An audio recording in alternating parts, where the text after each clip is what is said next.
आज पूरी दुनिया डरी हुई है, न जाने कब तीसरे विश्व युद्ध का बिगुल बज सकता है। अमेरिका ने ओपन चैलेंज करके बोला है या तो 10 से 15 दिन का आपके पास में समय है, अन्यथा ईरान जो है अपने आप में तैयार हो जाए नतीजे भुगतने के लिए। ओपनली चैलेंज करते हुए ये कहा है कि आप जो है यूरेनियम डेवलपमेंट को जो है आप जीरो कर दो, वरना नतीजे या फिर परिणाम जो है कुछ और ही होगा। तीसरे विश्व युद्ध के अंदर क्यों तब्दील हो सकता है, इसका मुख्य रीजन यह है कि जो ईरान जो है उसकी मदद करने वाले दो देश, मतलब अपने आप में पावरफुल जो कंट्री है, वो एक तो रसिया है और दूसरा चाइना है। रसिया और चाइना जो है वो ईरान को सपोर्ट कर रहा है और ईरान पे हमले की जो तैयारी जो है वो अमेरिका ने कर दी है। और अमेरिका ने हमले की तैयारी नहीं, अमेरिका का जितना भी फोर्स है, एयरक्राफ्ट वगैरह है, जो जहाज है, पनडुब्बी जो है, वो ईरान की तरफ या फिर ये कह दिया जाए कि ईरान के चारों तरफ लगा दिए हैं। कभी भी जो है वो हमला कर सकता है। भारत ने जो है ना इसको लेके एडवाइजरी भी जारी कर दी और भारत ने कह दिया कि कोई भी जो भारतीय जो है, चाहे वो स्टूडेंट्स हो या फिर कोई व्यापार वाला व्यक्ति हो, कोई भी है, तो वो ईरान को जल्दी से जल्दी जो है आप लोग वहां से आप निकल के आ जाओ, कमर्शियल फ्लाइट ले लो, कुछ भी कर लो। हेल्पलाइन नंबर भी जारी कर दिए गए हैं क्योंकि ईरान के अंदर बहुत कुछ बड़ा होने वाला है, कभी भी कोई भी घटना हो सकती है। केवल और केवल भारत नहीं, भारत के अलावा भी बहुत सारे देश ऐसे हैं जिन्होंने अपने अपने तौर पर एडवाइजरी जारी कर दी है।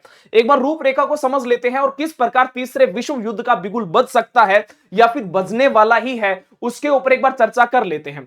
ईरान से भारतीयों की वापसी एक विस्तृत रिपोर्ट, मतलब तनाव भी है, चेतावनी भी दे दी है और भविष्य की क्या संभावनाएं हो सकती है उससे संबंधित एक बार बातें करने वाले हैं। हालांकि बातें की जाए तो भारत ने जो अपने नागरिक है उसको तुरंत जो है ईरान छोड़ने के लिए बोला है, एडवाइजरी जारी कर दी है और एडवाइजरी जारी करी है 23 फरवरी, मतलब आज के ही दिन। और कह दिया गया है कि जो रीजन जो है वो रीजन है अमेरिका और ईरान के बीच में युद्ध का बढ़ता हुआ डर। अब ये बढ़ता हुआ डर जिसको भारत ने जो है, क्योंकि कुछ समय पहले की बातें की जाए, मतलब ठीक अगर फरवरी महीने की बातें की जाए तो कुछ चेतावनी जो है दी गई थी कि आप इस प्रकार की चीजें करो, आप इस प्रकार की चीजें करो, बट ओपनली भारत ने यह नहीं कहा था कि आप ईरान को छोड़ के जो है भारत की तरफ वापस आ जाओ या फिर कहीं और शिफ्ट हो जाओ, ईरान को जो है बिल्कुल छोड़ दो। ये जो है ना अब जो पहली बार अब कहा है, पहले नहीं कहा था। तो इसका मुख्य संकेत यही है कि ईरान के ऊपर बहुत बड़ा हमला जो है वो अमेरिका जो है कर सकता है। बाकी आप लोगों को सारी की सारी चीजें मैं बताऊंगा। युद्ध का डर क्यों बना हुआ है फिलहाल की अगर बातें की जाए, युद्ध का डर की बातें की जाए, तो अमेरिका की जो मांग है वो है यूरेनियम को जीरो कर दिया जाए, जो यूरेनियम का डेवलपमेंट है वो जीरो कर दिया जाए। और ईरान ने इस चीज को लेकर मना कर दिया और ईरान इसलिए भी मना कर रहा है कि कल को भाई अमेरिका अगर ईरान के ऊपर हमला कर देता है तो ईरान क्या करेगा, या फिर कोई अन्य देश जो है वो अगर ईरान के ऊपर हमला कर देगा तो फिर ये क्या करेगा, क्या झुंझुना बजाने के लिए बैठे हैं। तो ये जो मोस्टली जो शब्द हैं ये ईरान के हैं कि हम है ना यूरेनियम का जो डेवलपमेंट है या फिर जो प्रोडक्शन है या फिर यूरेनियम है उसको हम जीरो नहीं करेंगे, हम अपने देश की आत्म रक्षा के लिए जो हम यूरेनियम का सहारा लेंगे, क्योंकि यूरेनियम ही एक ऐसा औजार है जो किसी दूसरे देश से बचाव कर सकता है ईरान का। बातें की जाए तो जेनेवा में जो है बातचीत जारी है, परंतु भरोसा टूटा हुआ है। भरोसा इसलिए भी टूटा हुआ है क्योंकि पहले भी काफी बार जो है अमेरिका ने इस प्रकार की धमकियां भी दी हैं, बट अमेरिका फिलहाल जो है वो एक्टिव मोड के अंदर है।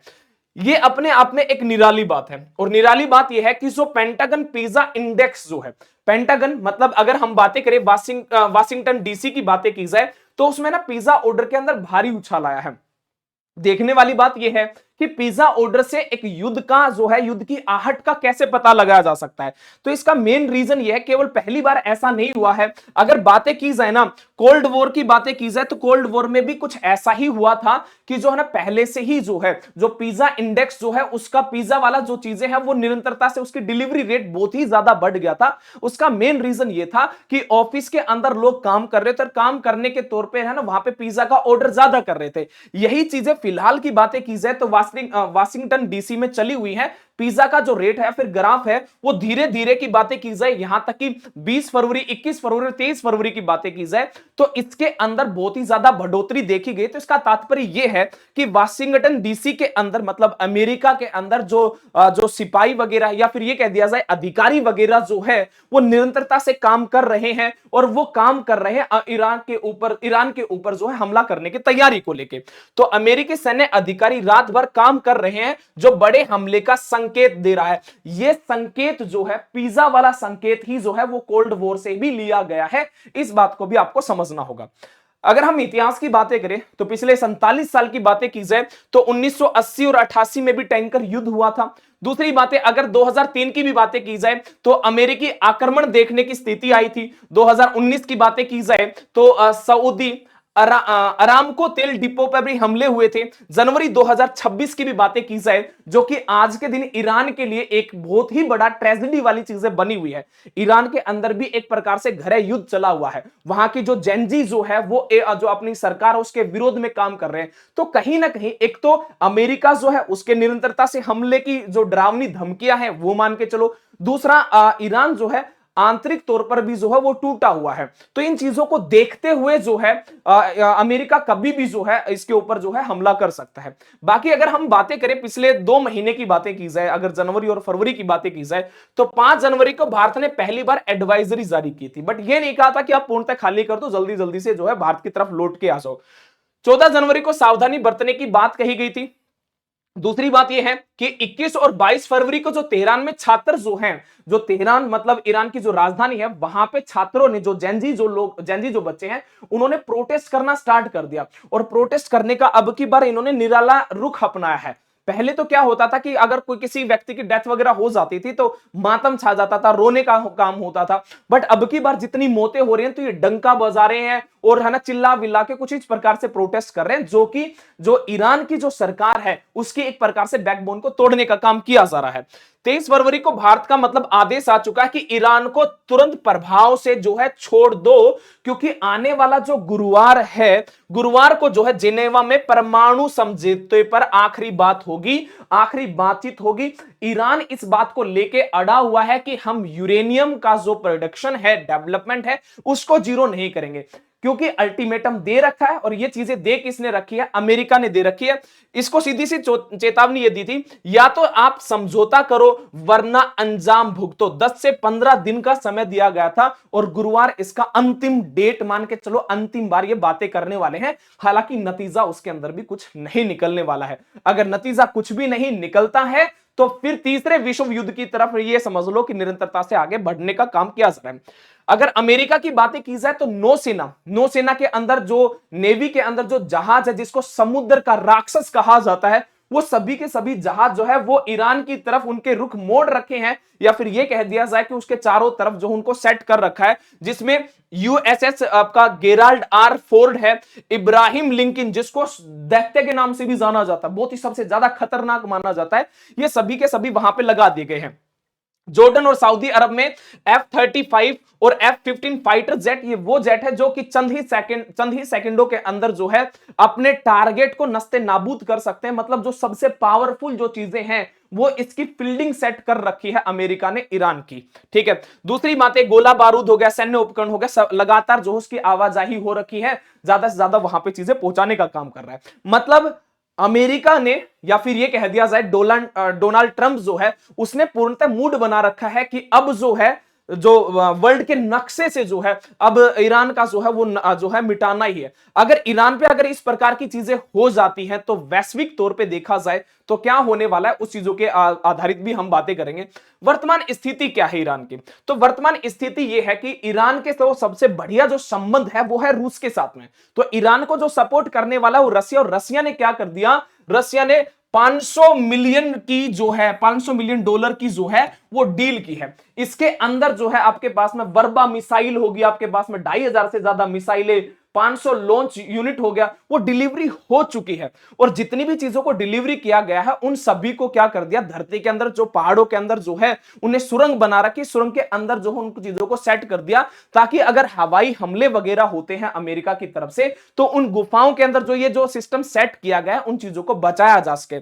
दूसरी बात अपने आप में ये बहुत बड़ी अनोखी बात है, अगर अमेरिका हमला कर देता है तो रसिया फुल्ली तौर पर ईरान का साथ देगा, और रसिया और अमेरिका जब आमने सामने अगर हो जाते हैं तो आप ये समझ लो कि वर्ल्ड वॉर तीसरा जो है वो हो ही जाएगा, क्योंकि जब दो पावरफुल देश आपस में लड़ेंगे, जिसके पास में असला बारूद की तो कोई कमी है ही नहीं, जिसके पास परमाणु हथियारों की बात की जाए वो भी कमी नहीं है, अगर दो लड़ेंगे तो फिर नुकसान किसका होगा? तो नुकसान होगा अदर देशों का, छोटे मोटे सभी देशों का। और जब दो पावरफुल देश लड़ेंगे तो छोटे मोटे देश भी उनके साथ में घसीटे जाएंगे, चने के साथ में घुन पीसने का काम हो जाएगा, बहुत बड़ा बवंडर जो है वो मचने वाली चीजें हो जाएंगी। ईरान का बयान आता है कि अमेरिका जो है अगर हमला करता है तो उसका जवाब भी भीषण ही होने वाला है। ये ईरान के जो है शब्द है। बातें की जाए तो ईरान ने जो है फिलहाल जो है रूसी सेना के साथ में युद्ध अभ्यास भी किया है, मतलब रसिया और चाइना इसके पूर्णतः सपोर्ट में है। अमेरिका से तो हमेशा ये दोनों देश जो है विरोध में ही रहे हैं। बातें की जाए ईरान के अंदर क्या चल रहा है, फिलहाल की बात यह है कि ईरान के अंदर की बातें की जाए तो ईरान अंदर से टूटा हुआ है, कमजोर पड़ चुका है। और कमजोर पड़ने का मेन रीजन है जेनजी का विरोध। ईरान के अंदर जो है प्रोटेस्ट चल रहे हैं और ईरान के अंदर की जो सरकार है वो एक प्रकार से ये समझ लो कि इंटरनल जो सपोर्ट होता है वो नहीं मिल रहा है, अब इंटरनल सपोर्ट भी नहीं है। और दूसरा जो है अमेरिका का दबाव, जिसके चलते हुए ईरान जो है ना अभी दबा हुआ ही है, ये समझ लो। पुरानी राजशाही के झंडे लहराए जा रहे हैं, जो पुरानी जो सरकार है उनसे संबंधित मृतकों के लिए अब नृत्य किया जा रहा है, अंतिम संस्कार में रोने की बजाय नाचकर विरोध प्रदर्शन जो है निरंतरता से किया जा रहा है। ये कुछ इस प्रकार की चीजें हैं। सुरक्षा बल जो वहां के जो पुलिसकर्मी हैं, जो सेना के जो लोग हैं, उनके साथ में मुठभेड़ होना, मतलब वहां के बच्चों की मुठभेड़ होना, तो कहीं ना कहीं अगर ईरान की बातें की जाए तो आंतरिक तौर पर यह कमजोर पड़ा हुआ है। बातें की जाए भारत की, भारत ने आज ही जो एडवाइजरी जारी की है, भारत ने कहा है कि तुरंत अपनी कमर्शियल फ्लाइट पकड़ लो और ईरान को छोड़ दो, क्योंकि बहुत बड़ा होने वाला है। और यह अपने आप में संकेत भी दे रहा है कि अगर भारत ने एडवाइजरी जारी की, केवल और केवल भारत ने नहीं, भारत के अलावा सर्बिया है आपका, स्वीडन है आपके, दक्षिण कोरिया है, इन्होंने भी अपने देश के नागरिकों को वहां से जल्दी निकलने के लिए बोल दिया है। दूसरी बात, कहा है लोगों से कि अपने पासपोर्ट और आईडी अपने पास रखो, रजिस्ट्रेशन जो है वो करवा लो दूतावास के अंदर। दूसरी बात है, अगर आप लोगों का वहां पे इंटरनेट वगैरह काम नहीं कर रहा है तो भारत के अंदर जो लोग हैं उनसे कह दिया कि उनका आप लोग रजिस्ट्रेशन करवा दो। अगर किसी भी प्रकार की अगर दुविधा होती है तो हेल्पलाइन नंबर भी जो है वो जारी कर दिए हैं, आप जल्दी से इन चीजों के ऊपर कनेक्ट कर सकते हो। सावधानी बरतनी होगी क्योंकि बहुत बड़ी चीजें होने वाली है। दूसरी बातें, चाहे ओमान की बातें कर ले, ओमान जो है जेनेवा वार्ता के लिए एक मुख्य जो एक मीडिएटर का जो है काम कर रहा है। अमेरिका का जो ट्रंप प्रशासन वो टैरिफ की बार बार धमकियां दे रहा है, मतलब वर्ल्ड लेवल की अगर हम बातें करें तो ईरान जो है ना कुछ शर्तों को लेकर तो राजी हो गया था, बट जो यूरेनियम का जो डेवलपमेंट है उसको जीरो करने की बात को लेकर जो है बिल्कुल जो है काम बोल दिया, हम लोग ये चीज नहीं करेंगे, मतलब पूर्णतः आत्मसमर्पण नहीं करेंगे। ये नहीं कि हम घुटने टेक के बैठ जाएंगे। अगर अमेरिका हमला करता है तो उसका जवाब जो है वो भी करारा ही दिया जाएगा। सारी चीजों को हम मान ले, ये चीज भी लाजमी नहीं है। मतलब ये समझ लो कि अमेरिका ये चाहता है कि ईरान को कुत्ते की तरह समझने की कोशिश कर रहा है, कि कुत्ते के गले में जिस प्रकार से पट्टा डाल के हाथ में उस पट्टे को लेके चला जाए, वैसे ही ईरान की हालत करना चाहता अमेरिका। अब अमेरिका तो करना चाहता, बट ईरान ने साफ साफ मना कर दिया, जी कुछ चीजों को तो मैं मान सकता हूं बट सारी चीजें आपकी नहीं मानेंगे, हम भी एक देश है, हम भी इंडिपेंडेंट है, न कि आप लोगों के ऊपर डिपेंड है।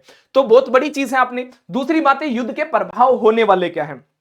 अगर कल को ईरान का, और केवल अभी ईरान की और अमेरिका की बातें की जा रही है, रसिया वगैरह इसमें कूद जाते हैं तो फिर तो बहुत बड़ा बवंडर मच जाएगा। बट ईरान और अमेरिका के बीच में अगर युद्ध हो जाता है तो सबसे बड़ी बात यह है कि तेल की कीमतें बढ़ जाएंगी। दूसरी बात यह है कि जो आपके पास में होर्मुज जो आपके जल ड्रूम है आपका, ये वाला आपके पास में, ठीक है, इसको है ना आपका ईरान क्या कर देगा, बंद कर देगा। अगर ये बंद हो जाता है तो ये समझ लेना कि एक प्रकार से एक लाइन वो जो है वो कट हो जाएगी। अगर लाइन कट हो जाएगी तो व्यापार जो है ना एक प्रकार से बंद हो जाएगा, तो दुनिया के अंदर जो चीजें सस्ती हैं वो चीजें महंगी हो जाएंगी। मतलब बहुत बड़ा जो है अर्थव्यवस्था के ऊपर सबसे ज्यादा जो गहरा प्रभाव पड़ने वाला है वो भारत और चीन के ऊपर पड़ेगा, क्योंकि तेल के लिए उन्हीं के ऊपर डिपेंडेंट है। ठीक है जी। वैश्विक सप्लाई चेन जो है टूटने का डर जो है ये सबसे ज्यादा है। आपके पास में सिंपिंग के जो शब्द है, या फिर ये कह दिया जाए कि सभी नेतागण इसी चीजों को लेकर जो है फिलहाल सभी देश डरे हुए हैं। परंतु बात यह है कि अगर अमेरिका हमला कर देता है, अगर अमेरिका हमला कर देता है, इधर से अगर रसिया और चाइना अगर ईरान की मदद कर देते हैं तो तीसरे विश्व युद्ध के अंदर चीजें तब्दील हो जाएंगी, क्योंकि अमेरिका का जो नेता है वो एक प्रकार से सनकी नेता बन चुका है। वो उसने सीधा अल्टीमेटम दे रखा है 10 से 15 दिन, और 10 से 15 दिन का समय अब हो चुका है।